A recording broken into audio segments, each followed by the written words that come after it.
Hi, അപ്പോൾ Nesta ഡയറീസിന്റെ പുതിയൊരു വീഡിയോയിലേക്ക് സ്വാഗതം. ഇന്നിപ്പോൾ നമ്മൾ സ്റ്റുഡിയോയിൽ നിൽക്കുകയാണ്. ഇന്നത്തെ ഒരു വർക്ക് എന്ന് പറയുന്നത്, ഇന്ന് നമുക്ക് 2 ഷൂട്ടുണ്ട്. രണ്ടും നമ്മൾ തിയേറ്ററിന് വേണ്ടി ചെയ്യുന്ന ഒരു ഷൂട്ടാണ്. ഒന്ന് നമ്മുടെ സ്റ്റുഡിയോയുടെ ഷൂട്ടും ഒന്ന് നമ്മുടെ നെസ്റ്റ ഹാൻഡ്ലൂംസിന്റെ ഒരു ഷൂട്ടും വീഡിയോ ആണ്. അപ്പോൾ ബാക്കി അകത്ത് കുറച്ച് വർക്കും കാര്യങ്ങളൊക്കെ നടക്കുന്നുണ്ട്. അപ്പോൾ നമുക്ക് അകത്തേക്ക് പോവാം. ചെയ്യുന്ന വർക്ക് എന്താണെന്നും എങ്ങനെയൊക്കെയാണെന്നും ഉള്ള കാര്യങ്ങൾ നമുക്ക് നോക്കാം. ഇതാണ് നമ്മുടെ സ്റ്റുഡിയോ. അതെ, അഭിയെ കണ്ടിട്ടുണ്ട്, ഒരുപാട് തവണ കണ്ടിട്ടുണ്ട്. സ്റ്റുഡിയോ കണ്ടിട്ടുണ്ട്, അഭിയം കണ്ടിട്ടുണ്ട്. ഇന്നത്തെ ഷൂട്ടിന് വേണ്ടി നമുക്കൊരു സ്പെഷ്യൽ ഗസ്റ്റ് ഉണ്ട്. നമ്മുടെ അനന്തു ബ്രോയാണ് വന്നിരിക്കുന്നത്.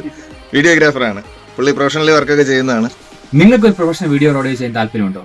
അത് എവിടെ ചെയ്യുമെന്ന് കൺഫ്യൂഷൻ ആണോ? എങ്കിൽ നിങ്ങൾക്ക് ഞങ്ങളെ കോൺടാക്ട് ചെയ്യാം. അപ്പോൾ നമ്മൾ സ്റ്റുഡിയോയിലെ പരിപാടിയെല്ലാം കഴിഞ്ഞു, അവിടുത്തെ വീഡിയോ ഷൂട്ടെല്ലാം കഴിഞ്ഞു. നമ്മുടെ നെസ്റ്റ ഹാൻഡ്ലൂം ഷോപ്പിലേക്ക് വന്നിരിക്കുകയാണ്. അപ്പോൾ ഇനി നമ്മുടെ പരിപാടികളെ കൊണ്ട് സ്റ്റാർട്ട് ചെയ്തു. നമ്മുടെ നായകൻ അവിടെ ഇവിടെ ഇരിപ്പുണ്ട്. ഇതാണ് നമ്മുടെ നായകന്റെ പ്രത്യേകത. 10 മിനിറ്റ് വീഡിയോ എടുക്കാൻ വേണ്ടിയിട്ട് 1.5 മണിക്കൂർ സ്ട്രൈറ്റ് ചെയ്യും മുടി. അപ്പോൾ നമ്മുടെ രണ്ടാമത്തെ ഷൂട്ട് ഇവിടെ കഴിഞ്ഞിരിക്കുകയാണ്. ഇനി നമുക്ക് വേറെ 1-2 ഓഫറിന്റെ ഷൂട്ട് കൂടെ ഉണ്ട്. അതും കൂടെ കഴിഞ്ഞ് നമ്മൾ ബാക്കപ്പ് ചെയ്യും. ഇവിടെ ഇത്രയും സംസാരവും ബഹളവും ആട്ടിയും ബഹളവും എല്ലാം നടന്നു, ഒന്നും അറിഞ്ഞില്ല. അപ്പോൾ ഇന്നത്തെ വീഡിയോ നിങ്ങൾക്ക് ഇഷ്ടപ്പെട്ടു എന്ന് വിചാരിക്കുന്നു. മറ്റൊരു വീഡിയോ ആയിട്ട് മറ്റൊരു ദിവസം കാണാം.